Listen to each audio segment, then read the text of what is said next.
अगर आप भी चाहते हैं डीजे उमेश का गाना सबसे पहले आप तक पहुंचे, तो लाल बटन को दबाना न भूलें और हाँ, बेल आइकन को जरूर दबाएं।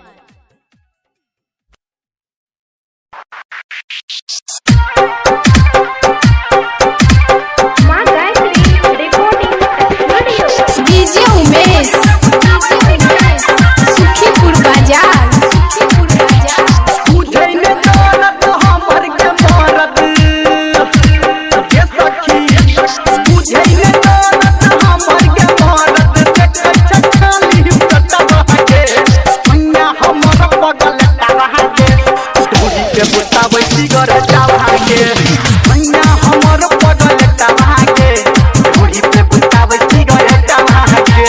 DJ Umesh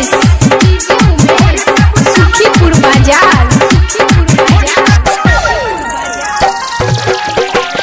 mix by DJ Umesh, mix by DJ Umesh, mix by DJ Umesh, mix by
करे